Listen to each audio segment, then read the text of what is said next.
Bienvenue dans Complorama, un podcast France Info avec Rudy Reichstadt, directeur du site Conspiracy Watch. Et Tristan Mendès France, maître de conférences associé à l'Université de Paris, spécialisé dans les cultures numériques. Et pour nous accompagner, Pauline Pénanec de France Info. C'est le retour d'une série Netflix qui révise l'archéologie. Ancient Apocalypse, en français à l'aube de notre histoire, revient le 16 octobre et pousse toujours une thèse, celle d'une civilisation techniquement avancée qui aurait disparu à la fin de l'ère glaciaire.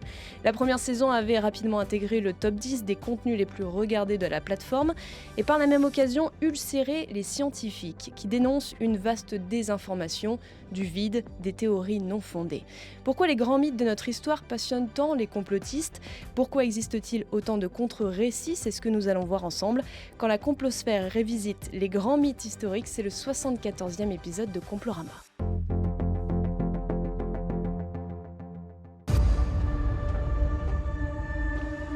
For those who don't know me, Pour ceux qui ne me connaissent pas, I'm Graham Hancock. je suis Graham Hancock. I've been exploring Cela fait plus de 30 ans que j'explore la possibilité d'une civilisation perdue dans la préhistoire. more than 30 years. Archaeology claims that if there were L'archéologie prétend que si une civilisation perdue avait existé, elle aurait déjà été découverte. already. Je suis en profond désaccord avec cela. Extrait de la bande-annonce de la série documentaire à l'aube de notre histoire, Les Amériques, qui va donc sortir dans quelques jours sur la plateforme Netflix. Cette nouvelle saison explore des monuments anciens à travers donc les Amériques, avec notamment en guest l'acteur Keanu Reeves. Alors déjà, pour commencer, Rudy, est-ce que tu peux nous dire de quoi parle-t-on dans ce documentaire ? On parle d'une théorie qui dit que les anciennes civilisations, partout dans le monde, ne sont qu'en fait que l'émanation d'une seule, bien plus ancienne et plus avancée technologiquement. Il ne resterait rien de cette ancienne civilisation car elle aurait disparu lors d'un grand cataclysme comme un déluge ou une immense inondation. Et il est possible que l'origine de cette civilisation soit les Amériques, l'Amérique en l'occurrence. Graham Hancock, c'est donc le protagoniste de la série. Qui est-ce ? Ouais, Graham Hancock, il a commencé sa carrière comme journaliste, un journaliste britannique. Il a travaillé pour The Economist, pour The Times, et puis il s'est progressivement tourné, depuis une trentaine d'années maintenant, vers l'écriture d'ouvrages consacrés aux mystères, énigmes historiques, archéologiques. Ce sont des livres destinés au grand public, ils ont d'ailleurs très bien marché, ces livres, mais ce sont en rien des travaux scientifiques, ce n'est pas des études. D'ailleurs, ils remettent en question le consensus scientifique, et Hancock insinue que les institutions sont scientifiques, cachent ou ignorent délibérément les preuves qui soutiendraient ces théories. Il excipe notamment de son statut de journaliste d'investigation pour, dit-il, questionner l'histoire officielle, qui est une expression typique de l'univers sémantique des conspirationnistes. En réalité, les livres et les films de Hancock sont considérés par les scientifiques comme relevant de la pseudoscience, et il joue de ça, Graham Hancock, qui se présente comme un dissident du système, un journaliste intègre qui, lui seul, ferait son boulot et à qui on aurait injustement collé l'étiquette de pseudo-archéologue. Oui, il le dit beaucoup d'ailleurs dans la série, que les archéologues il se ne met le en croient scène. pas. Il se met beaucoup en scène, Tristan. Moi, ce qui me frappe avec cette saison 2, c'est que Netflix remette le plat. La saison 1, dont on va parler tout à l'heure, avait déjà suscité une polémique internationale. Mais Netflix a décidé donc de remettre le plat, vu le succès de la saison 1. Et je trouve que ça souligne quand même un problème un peu plus vaste de la responsabilité de ces plateformes de stream, que ce soit Netflix ou Amazon d'ailleurs, qui poussent des pseudo-documentaires qui viennent en fait, à la fin des fins, alimenter la complosphère internationale. Ce genre de série, la complosphère en est extrêmement friand. Et deuxième chose, tu le mentionnais tout à l'heure, il y a Keanu Reeves. Et donc, qui a été vraisemblablement assez mal conseillé, mais qui, lui, va emmener tous ces fans internationaux, c'est une star internationale et qui va emmener toute une masse d'individus à consommer ce type de contenu qui est, il faut le dire, quand même assez problématique. Et la saison 1 avait déjà suscité énormément de polémiques. Exemple avec un épisode sur l'Atlantide. Écoutez. Eh bien, au risque de provoquer une fois de plus la colère du monde scientifique traditionnel, parlons un peu de l'Atlantide. Je ne crois pas que les Bimini soient le site de l'Atlantide, ni que l'Atlantide se trouve à proximité des Bahamas. Mais le mythe de la cité engloutie est intrigant, notamment parce qu'il nous offre une description extrêmement détaillée d'une chose qui, selon moi, a réellement existé. une civilisation avancée disparue de la période glaciaire. Dans cet extrait, le journaliste est aux Bahamas, il revient sur le mythe de l'Atlantide. Je dis mythe car il est maintenant admis dans la communauté scientifique que l'Atlantide n'a jamais existé et qu'il s'agit d'un mythe créé par Platon, Rudy. Oui, l'Atlantide, c'est la preuve qu'on peut écrire, produire, rêver de quelque chose qui n'existe pas pendant des siècles, littéralement, parce que ça hante l'imaginaire occidental, l'Atlantide, à partir de rien, à partir de quelque chose qui est une pure fiction.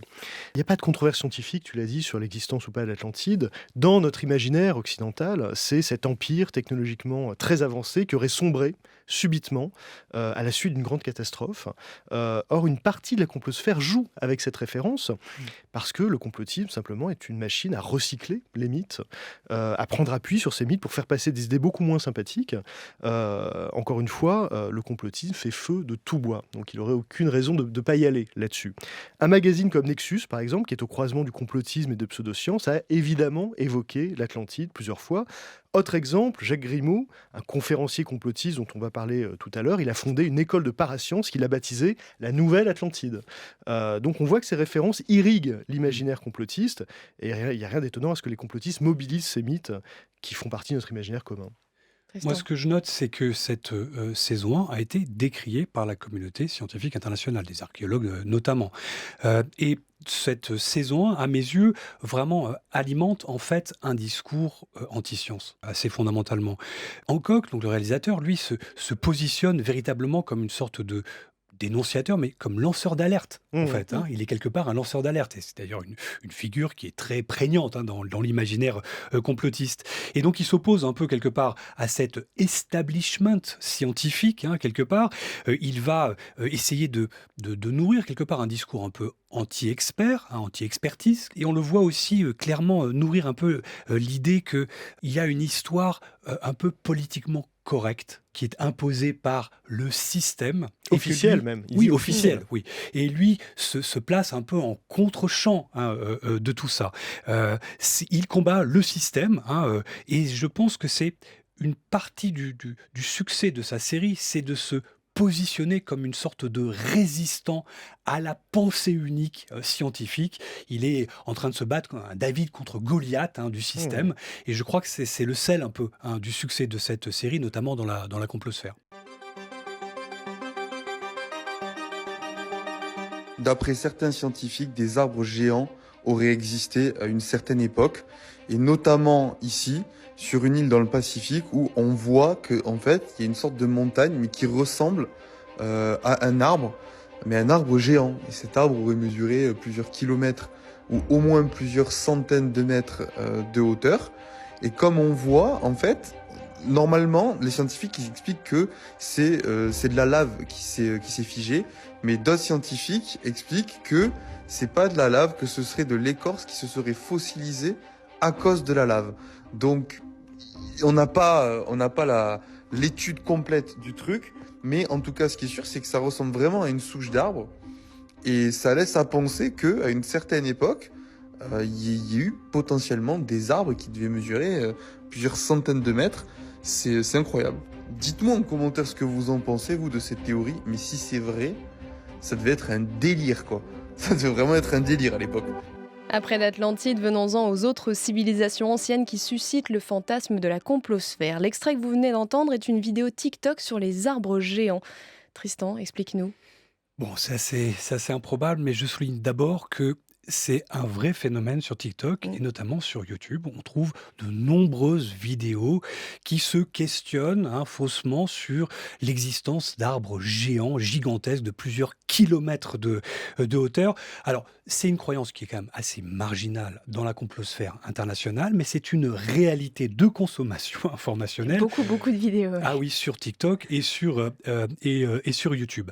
Alors bon, cette idée en gros pousse, l'idée c'est qu'il existerait dans une époque extrêmement éloignée des arbres géants d'une époque qui a disparu après peut-être un déluge. On revient un peu sur cette idée de l'Atlantide, de civilisation un peu ancienne, ou d'une époque ancienne, révolue, et qui repose en gros sur des reliefs géologiques comme des plateaux, des buttes ou des montagnes, on appelle ça des montagnes tabulaires, qui représenteraient, d'après eux, hein, les souches restantes de ces arbres.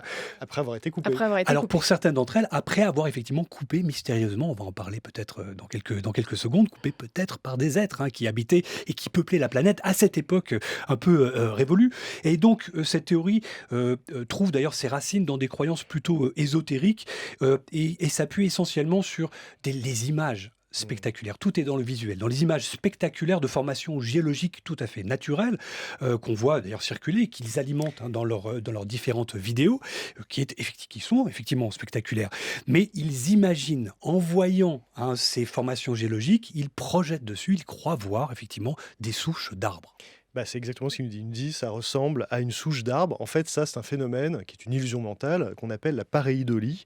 Ça nous conduit à percevoir des formes familières, comme des visages dans des paysages, dans des objets, des animaux, dans des images ou des sons également. Il y a des illusions sonores comme ça.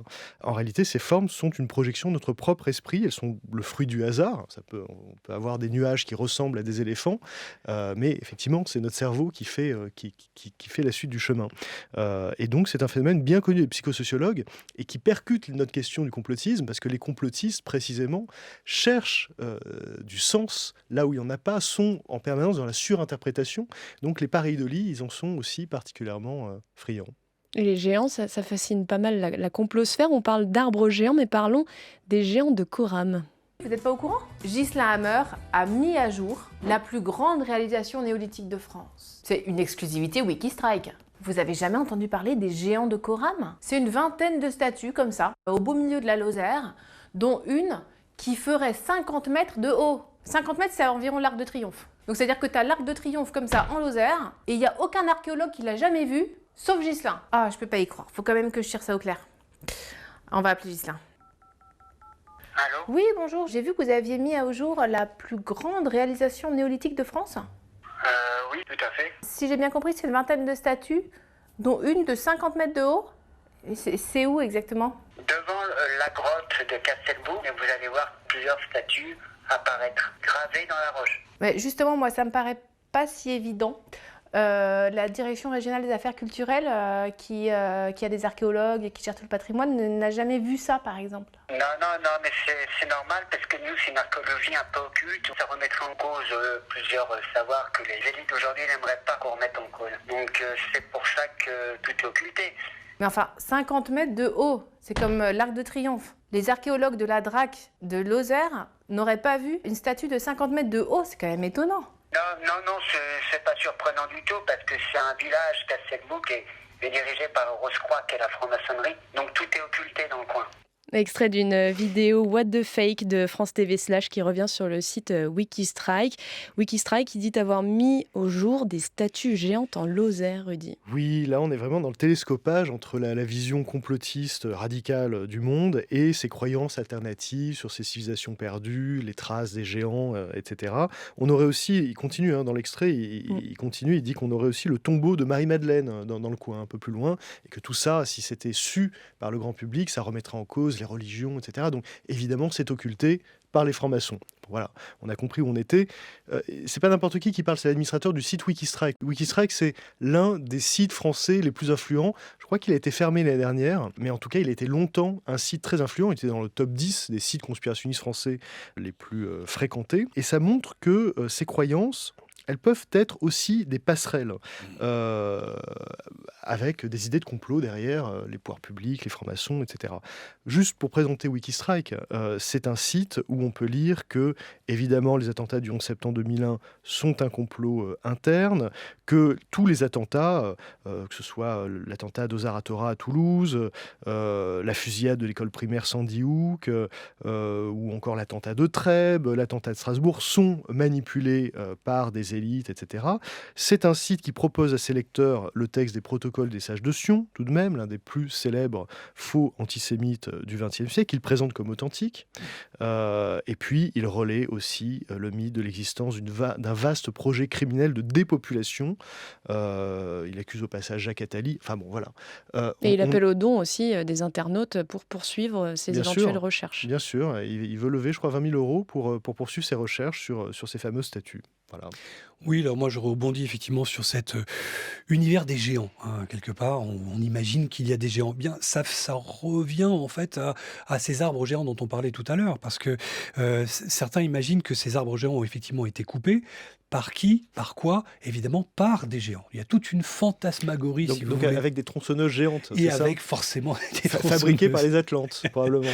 Et il faut dire que tout cet imaginaire des géants qui vient irriguer un peu toute la fantasmagorie complotiste, notamment, qui est repris en partie par la complosphère, évidemment s'inspire de textes anciens, mythologiques, assez classiques, comme dans la Bible. Il y a aussi des géants dans la Bible, dans la mythologie grecque, avec les titans, ou même dans les légendes nordiques. Donc c'est quelque chose qui imprègne l'imaginaire, évidemment, d'ailleurs assez général, de tout un chacun aujourd'hui. Mais ce qui est assez toujours intriguant à mes yeux, c'est le fait que, en gros, il y a toujours cette petite musique en fond que on nous cacherait cette vérité, que la communauté scientifique mondiale aurait un agenda particulier pour essayer de taire cet épisode de la préhistoire des humains ou de ces civilisations anciennes.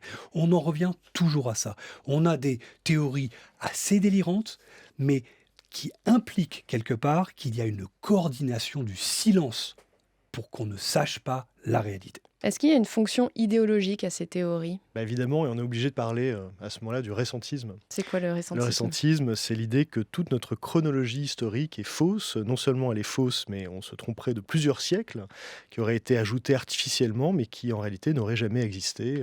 Donc selon les versions récentistes qu'on adopte, Charlemagne, par exemple, n'aurait jamais existé.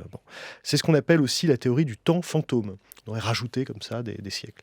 En gros, tout ce qu'on croit savoir est faux, et tout cela procéderait d'une volonté consciente de tromper le public, donc d'un complot, pour cacher au public, tout dépend là encore de la version du récentisme qu'on adopte, pour cacher notamment que la civilisation primordiale était russe. En tout cas, c'est ce que nous disent les tenants de la nouvelle chronologie, autour de Fomenko notamment, qui explique qu'il fallait dissimuler au monde l'existence de la Grande Tartarie, c'est-à-dire un immense empire moscovite eurasiatique, qui aurait été le berceau de toutes les civilisations et du christianisme également, et qui aurait étendu son influence jusqu'à l'Irlande, quand même, avant d'être effacé de la mémoire des hommes par la destruction systématique de toutes les sources russes antérieure au XVe siècle. Donc il y a vraiment un complot anti-russe, et l'idée, dans cette idée-là, et l'idée c'est de dire que la civilisation primordiale, c'est quand même la Russie, et que même dans la langue irlandaise, en fait, il y a des traces de russe. C'est ce qu'ils nous disent, quoi. Est-ce qu'on a d'autres exemples de complotisme historique à visée nationaliste ? Oui, je crois qu'en gros, tous les pays un peu autoritaires, les dictatures, ont tendance à travailler l'histoire comme un outil de propagande. Donc ils vont plier l'histoire pour que ça aille dans le sens d'une lecture nationaliste. Moi, j'ai à l'esprit un épisode qui remonte à quelques années maintenant. Il se trouve que j'avais fait un documentaire en Birmanie, c'était autour de 2005-2010. Et là-bas, j'avais découvert que le régime, la junte birmane, avait totalement modifié, détourné l'histoire des origines de l'humanité, des humains, et l'avait tiré en Birmanie, avec l'idée que, en gros, les premiers humains, il y a environ 1 million d'années, étaient apparus en fait en Birmanie. Il y avait des bouquins qui avaient été publiés par la junte, qui étaient promus par la junte à l'époque, pour vraiment pousser ce narratif. Et c'est quelque chose qui, évidemment, avait un seul objectif, glorifier le passé pour glorifier la junte en place aujourd'hui. Donc une véritable instrumentalisation avec l'idée que l'Occident cherche à cacher cette réalité. Donc qu'il y a un véritable complot mondial pour cacher la réalité de l'origine humaine en Birmanie. Si je considère la pyramide vue de profil, c'est un triangle, ça veut dire que c'est le ternaire. Or ce ternaire-là, on le retrouve partout dans les religions, que ce soit les hindous, que ce soit les esquimaux même. C'est assez étonnant, les Esquimaux de l'Alaska, ils ont une fondation religieuse ternaire. Donc ce sont ces choses-là qui ont été, si je puis dire, segmentées par l'histoire, par la géographie, etc., mais qui sont à la source la même chose. C'est cela qu'il faut rechercher, non pas forcer les choses, mais les montrer. On va maintenant parler de la place des pyramides dans l'univers conspi avec cet extrait de Jacques Grimaud lors d'une interview donnée à Meta TV. C'était le 17 décembre 2014. Rudy, qui est Jacques Grimaud tout d'abord ? Jacques Grimaud, c'est un conférencier français qui s'est fait connaître dans la sphère complotiste, notamment par son film La Révélation des pyramides. C'est un film qui a été visionné des millions de fois, qui a eu énormément de succès, qui défend des théories pseudo-scientifiques. Grimaud prétend que ces monuments auraient été construits à des fins mystérieuses et qui impliquent des connaissances cachées par les historiens, les scientifiques officiels. On est toujours dans la même phraséologie.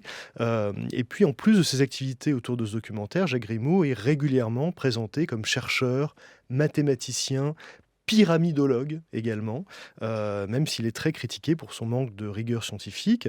Il promeut des théories alternatives en archéologie, en histoire, souvent liées à des théories du complot, impliquant notamment des civilisations anciennes, mais surtout, et c'est quand même le problème majeur, Grimaud, il a également été associé à des discours antisémites, conspirationnistes. Je veux dire, il a été l'auteur de propos très clairement négationnistes, antisémites, avec des attaques personnelles contre des chercheurs qui se permettent de le critiquer.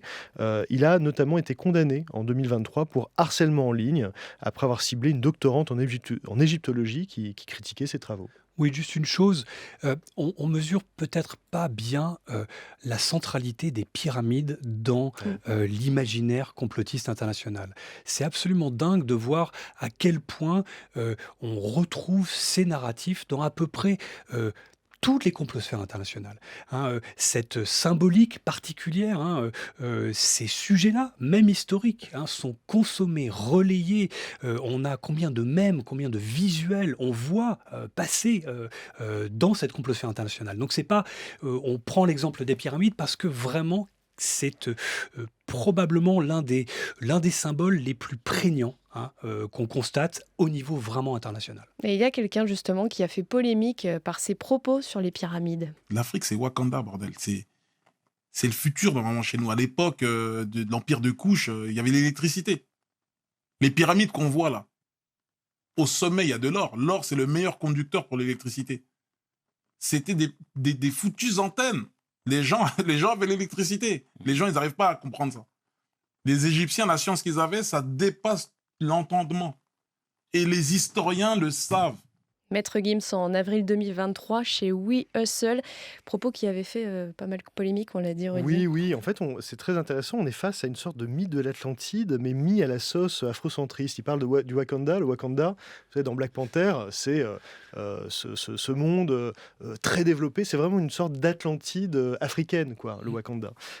Et les vues exprimées là par Maître Gims font clairement écho à cette idéologie afrocentriste qui est apparue avec la décolonisation, par l'entremise d'intellectuels africains comme l'historien sénégalais Cheikh Anta Diop, qui est une véritable figure très importante dans son pays. Or, ces thèses, dès leur origine, elles ont été teintées de conspirationnisme. Leurs partisans se persuadent que les archéologues, les historiens, les spécialistes d'égyptologie européens conspireraient afin de dissimuler au monde le fait que la civilisation égyptienne antique était en fait négro-africaine. Oui, c'est ce que dit d'ailleurs Maître Gims. Il dit « les historiens le savent ». Les historiens le savent, exactement. Oui. Et c'est là que son propos bascule dans le complotisme. Donc on se serait en fait employé à falsifier l'histoire et à vandaliser des artefacts en cassant le nez des statues antiques, parce que ce nez aurait été d'aspect négroïde, par exemple, c'est ce qu'on lit. Le problème, c'est que lorsqu'on souscrit à ce genre de thèse, eh bien, on ne fait que remplacer un mythe raciste, celui de la supériorité de l'homme blanc, par un autre qui est parfaitement symétrique. Et concernant les pyramides, qu'ils avaient l'électricité à l'époque. Oui, là, on est vraiment sur une idée assez folle, qui est d'ailleurs véhiculée en ligne, associée à Nikola Tesla. Il se trouve qu'il y a des théories complotistes qui considèrent que ces pyramides, quelque part, sont des véritables centrales électriques, sont vecteurs d'électricité, c'est ce que dit Maître Gims. Et lui-même n'a fait en fait que consommer des vidéos en ligne, ces fameuses vidéos qui ne sont pas sourcées, qui sont des pseudo-documentaires scientifiques, et lui s'en est imprégné et le régurgite en mélangeant à la fois des visions un peu idéologiques, avec une instrumentalisation, notamment ce qu'on appelle le panafricanisme, et il le mélange avec des références complètement folles liées à Nikola Tesla, qui quelque part aurait des rapports avec ces pyramides conductrices d'électricité. Gims, sur YouTube, c'est des millions d'abonnés. C'est un compte francophone sur YouTube très influent.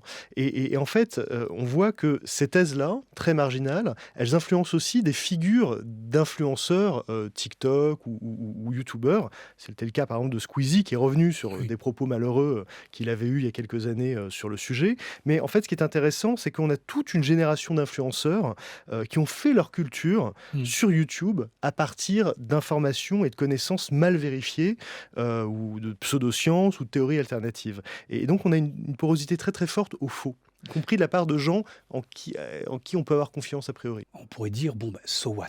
Voilà, on imagine des choses folles autour des pyramides, que les pyramides soient des centrales électriques ou construites par les aliens, ça n'a pas d'implication.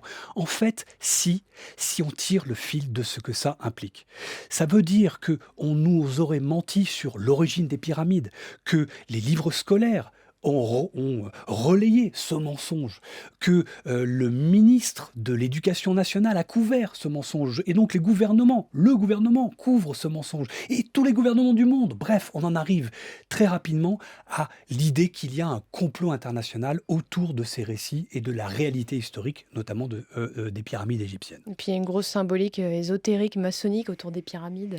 Pas seulement maçonnique, la pyramide ou le triangle, c'est un symbole qu'on trouve dans des églises. D'abord, le triangle qui peut figurer la Sainte Trinité, et puis l'œil de la Providence, qui est l'œil de Dieu d'une certaine manière. Donc c'est un symbole qui est associé aujourd'hui dans la culture complotiste aux Illuminati, mais qui, avant cela, était associé à la franc-maçonnerie et même à l'Église. Encore une fois, il suffit de visiter les églises pour s'apercevoir que ce genre de symboles, on les trouve assez facilement. Et on se souvient d'un discours d'Emmanuel Macron à la pyramide du Louvre en 2017 qui avait pas mal fait parler dans la complosphère. Oui, parce que ces fameuses pyramides, encore une fois, qui irriguent l'imaginaire complotiste, se projettent sur tous les événements, même les événements un peu plus récents. Et lorsque Emmanuel Macron s'est exprimé devant les pyramides du Louvre, vous n'imaginez pas en ligne l'ébullition, l'effervescence complotiste qu'il y a eu. On a eu de nombreux messages d'influenceurs complotistes qui ont considéré que c'était une sorte d'allégeance à la franc-maçonnerie, les Illuminati ou je ne sais quoi. Il faut préciser que c'était le soir du second tour de l'élection présidentielle 2017, donc c'est la première fois qu'il apparaît en tant que président de la République française nouvellement élu. Donc c'est un moment important, symbolique. Donc effectivement, ça a généré beaucoup de fantasmes. Et oui, c'était vécu comme un signal. Et il faut dire que d'ailleurs, cette pyramide a été l'objet de nombreuses théories complotistes. On ne le sait peut-être pas, mais il y avait des théories dès la création des pyramides du Louvre avec les 666 panneaux de verre qui supposément recouvraient ces pyramides. Il n'y en a pas 666. Mais évidemment, le 666, c'était l'idée du chiffre de la bête. Donc il y avait quelque chose de diabolique ou d'occulte dans cette construction. Mais on peut remonter d'ailleurs à François Mitterrand, on n'a peut-être pas le souvenir, mais même à l'époque, lorsqu'il a construit, on avait l'extrême droite complotiste française qui était vent debout en imaginant que cette pyramide avait une vocation occulte, c'était encore une fois un signe d'allégeance à des forces mystérieuses. Bref, l'imaginaire des pyramides s'est projeté et a irrigué tout l'imaginaire complotiste jusqu'à aujourd'hui. Pour conclure cet épisode, pourquoi existe-t-il autant de théories autour des mythes et des récits historiques, Rudy ? Je crois d'abord parce qu'il y a une dimension récréative de ces croyances et de ces théories. Ça permet de s'évader, tout simplement. Ça stimule l'imagination. C'est aussi plus attrayant que les réponses parfois déceptives de la science. Par définition, la science, elle laisse ouvert beaucoup de sujets. Elle n'a pas de réponse à tout. Et dans ce vide, s'engouffre ce genre de théories. Et puis, ces théories, elles ne font pas qu'apporter des réponses à des énigmes historiques. Elles apportent aussi et surtout des réponses à des questions existentielles.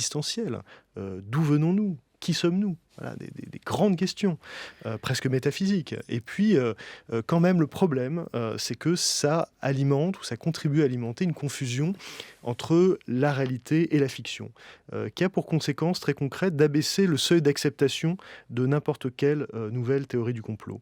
Et puis, ça nourrit au passage une défiance, tu l'as dit, on l'a dit aujourd'hui, à l'égard des scientifiques, des institutions, une remise en cause de la parole des experts à un moment où elle est particulièrement contestée.